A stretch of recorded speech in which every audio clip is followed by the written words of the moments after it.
hop in there too. It's actually a pretty dangerous way to do it, but it's the quickest way. There's a number of ways to log line. This Portuguese style is what we always did. There's very few people that did it, but we got a lot of gear in the water really fast. But probably still buy them, I don't know.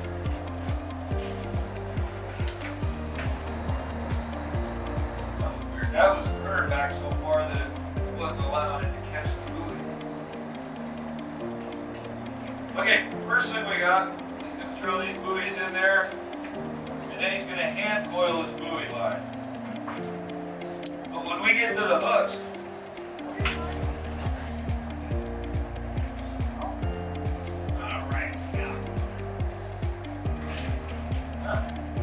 just about to tell you how nice and easy these things come off the hook. Well, you can imagine, there's days when that doesn't happen all the time. You end up getting crossed up.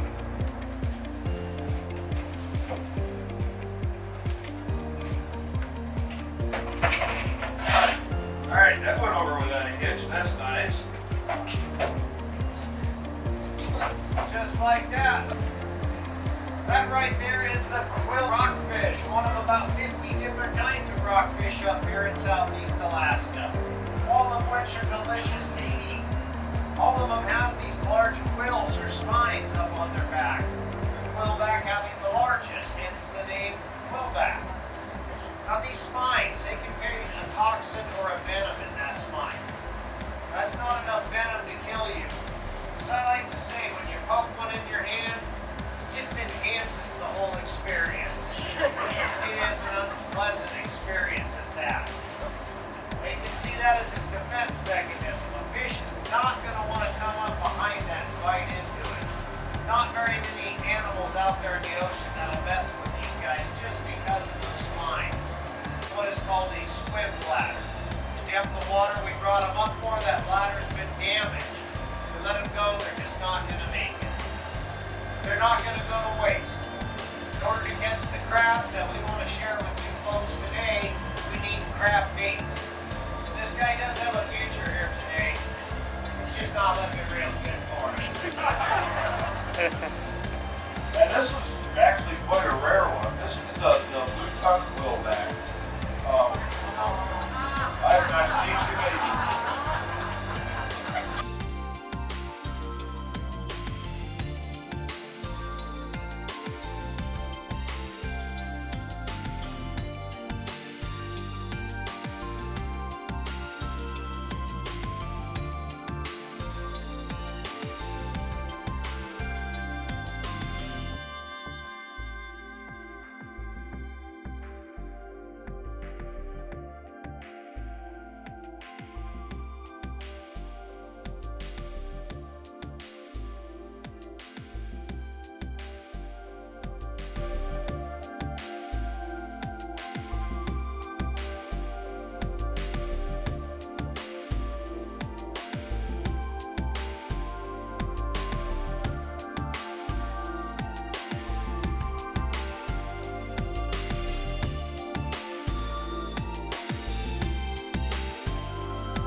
they're related to king crab pretty closely.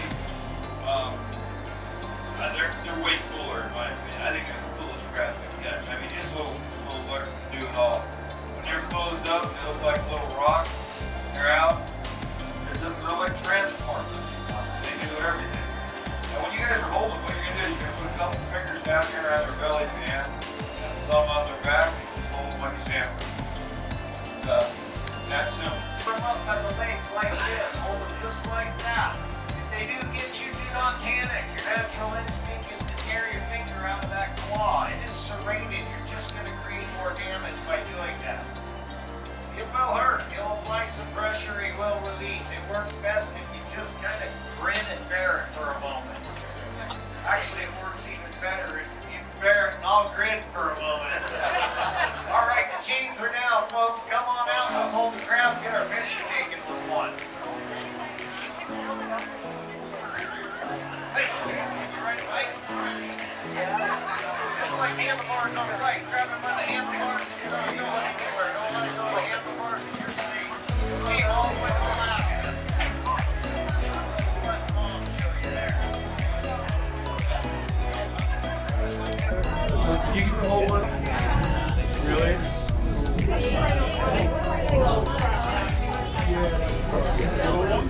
Looks good. I'm gonna put it back.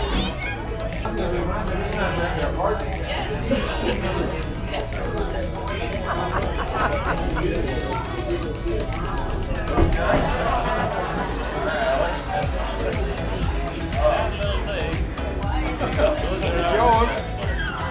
Take him home.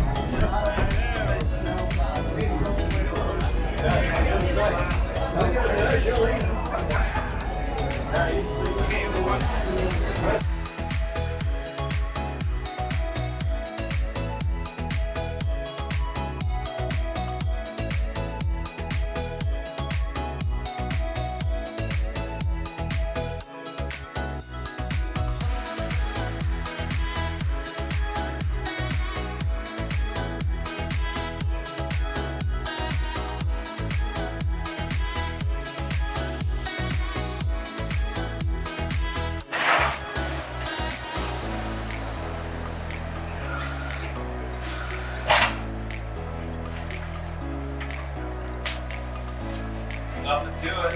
You guys fire.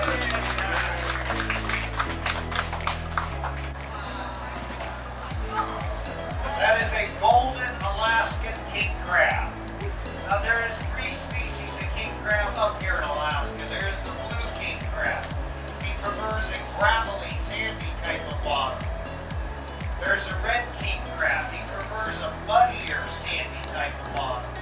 And then there's this guy, the golden king crab. He is much like a billy goat. He lives on the side of straight rock cliffs at depths of up to 2,000 feet deep. Very difficult crab to catch. You're not going to single pot this crab. You're going to long line, just like those hooks were on the long line. The depth of water is so extreme that you're going to pull up those 750-pound pots on a long line. It's so deep, you're going to have 20 of those pots off the ocean floor coming up to the boat at one time. It is a very dangerous fishery.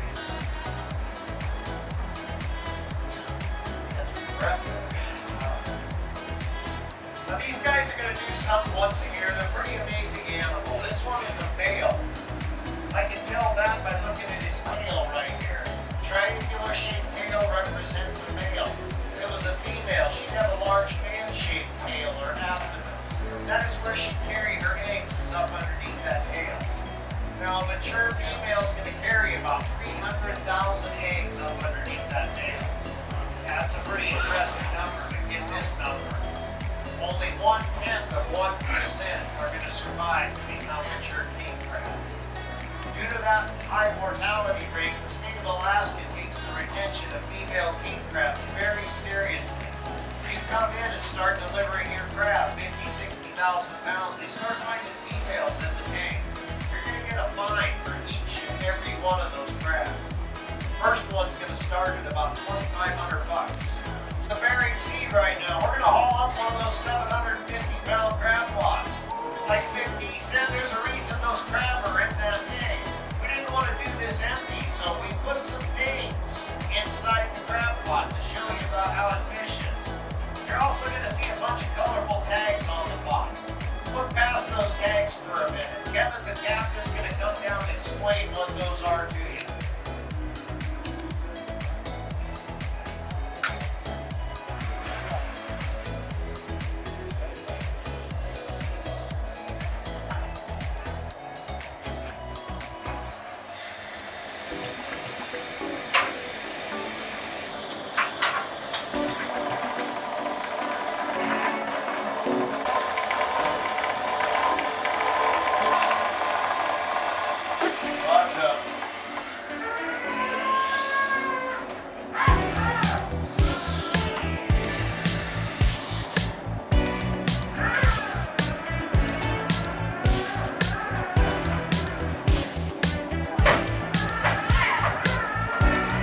shells and maybe 5 good crab. There'd be a 30-pound octopus sitting over there by Paul, and he'd just be looking for those eyes saying, hey, it was like that when I got here. And it was.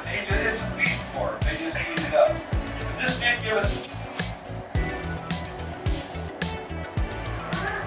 Alright, first thing I'm going to do is I'm going to lower this down and there's hooks on the bottom of that launch. I want that pot to sit on there. I'm just going to push this in. You're going to center that pot up, but all I'm going to do is just pick it up like that. When it gets up there, I'm going to start shaking this handle, and everything that's in there is going to fall out. Pretty simple stuff. Bing, bang, and boom. Unless you're probably wondering what these tags are, and they're actually part of a memorial pot that we started about 7 years ago. And it's for anybody that's lost someone at sea, or just lost a loved one. But it's mainly for as a memorial fund for fishing villages. it goes up good with this because of the different colors. That line he's throwing up on top right now, that's floating line. And that's what we're going to do. We're going to hook floating line to our pot. We want that line to come up and away from that pot as quick as possible because we don't want it to chafe on it. We don't want it to get stuck in the tunnel. We just want it to not affect the way that pot's fishing. We want it going up. But this green line he's got on his foot there, that is sinking line. And that's what we're going to hook to our buoy because we want that line to go straight down. Because we don't want anybody to drive by with a boat and get it in their wheel. I mean, that thing will stop a 3408. That's a heavy line. And plus, we'll cut our pot. I don't like that here. I don't either. Here, come on.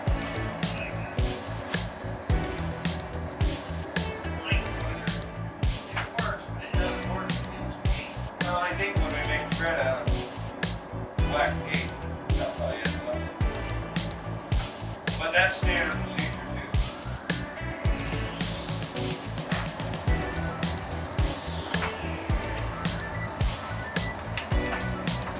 Now that's the next one.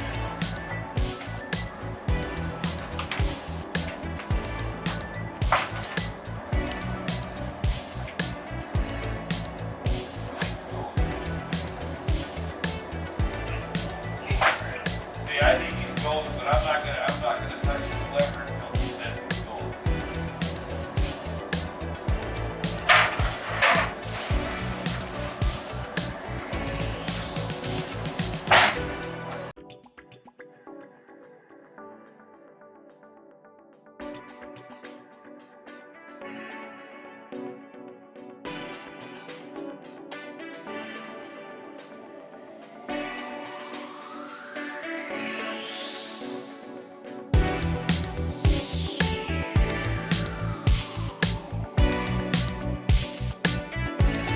Melt first. It's more likely to have a hang.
octopus that is. And these things are everywhere in this bay.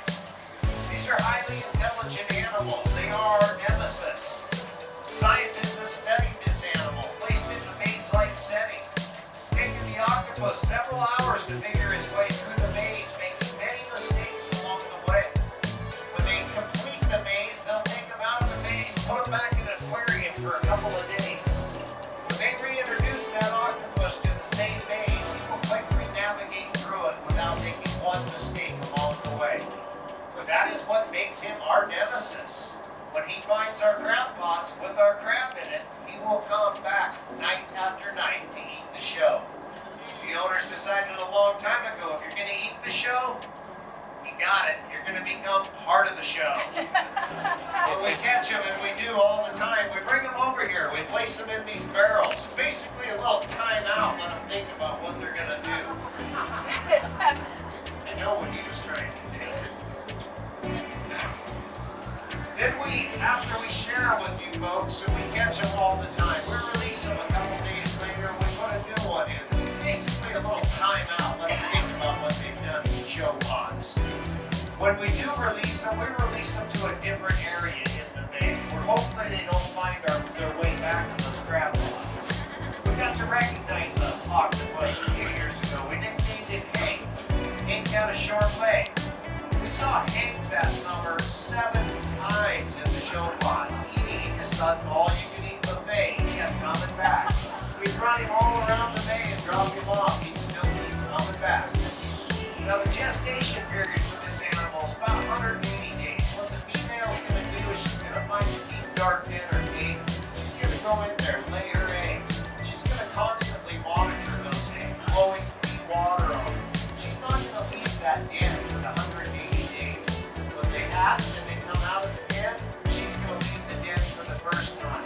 And so feed. And unfortunately, that is usually the end of her life. She's neglected her health to that degree at that point. Now their only bone in their body is their beak. It is located up in the center of those 8 arms. It's like a parrot's beak. Anything they can get that beak through, they can get the rest of their body through. That octopus would easily go right through this web mesh on that without a problem. Are you going to get them back in the barrel? Oh yeah. Looks lonely there. Yeah, we'll see what we can do here. All right, we're going to have a little sleepover tonight. Prawns are never